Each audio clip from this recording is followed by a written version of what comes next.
माघीसम्म हामी सबै बनाउने होला छौँ यहाँ। ओ गाइस सबैले नमस्ते। म आज जाँदैछु जोखरताल होइन, र आज पुस 27 गते पृथ्वी जयन्ती र राष्ट्रिय एकता दिवस है। र पृथ्वी जयन्तीको सबैलाई शुभकामना। हामी सबै मिलेर बस्नुपर्छ है त, एकता भएर बस्नुपर्छ। हामी नेपाली हौँ सबैजना, र म सबैलाई देखाउँछ जोखरतालको अवस्था है कस्तो छ, दामी बनिरहेको छ है। हामी त्यहाँ फोटो खिच्छौँ, हामी चाहिँ फोटोग्राफर हो, र अरू पनि गर्छौँ यस्तै यस्तै कामहरू। र हजुर पनि आउन सक्नुहुन्छ है, जोखरताल दामी बन्दैछ। हिजो अस्ति हामीले पेन्ट गऱ्यौँ र अब पटकहरू पनि टान्ने परेको छ। हजुर पनि आउनु होला है, दामी बन्दैछ है त, एकदम राम्रो भइरहेको छ।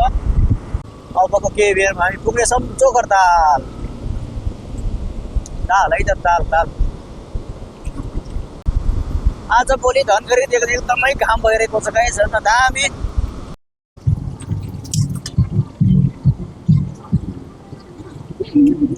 पटक सोटक तानिसकेका छन् केटाहरू, पटक। र मान्छेहरू पिकनिक खान आएछन् है, आज छुट्टी छ होला सायद, सरकारले बिदा छ भने छ, छैन भने छैन है त। फाइनली गाइज होइन, हामी चाहिँ पिकनिक जोखरताल यहाँ देख्न सक्नुहुन्छ। राम्रो छ, राम्रो बनिरहेको छ है, राम्रो बनाइरहेको छ हामीले। देख्न सक्नुहुन्छ प्लान्ट साइड सबै बस एकदम राम्रो तरिकाले बनिरहेको छ। भर्खर त बनिरहेको छ गाइस, कलर दामी छ यहाँ। आज फेरि कलर सलर हेर्न सक्नुहुन्छ, बनाइरहेको छ मान्छे। हाम्रो क्यामेराम्यान साथीहरू देख्न सक्नुहुन्छ यहाँ पटक बनाएर छ राम्रो तरिकाले। अरू पनि माघीसम्म हामी सबै बनाउने होला छौँ यहाँ, देख्न सक्नुहुन्छ। यहाँ क्यामेराम्यान साथीहरू राम्रो तरिकाले बनाइरहेको छ। अनि के छ दाजु, बनिरहेछ नि राम्रो?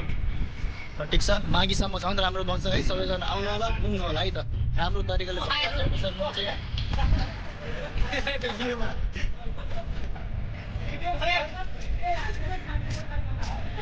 र अगाडि यो सबै पोल पोलमा यो सबै पटकहरू भिड्नेवाला छ गाइस, हेर्न सक्नुहुन्छ, दामी छ है।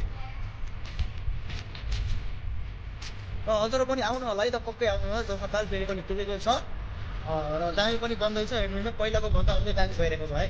प्यान्ट सेन्ट पटक छैन है, लगाइ आउनु होला है।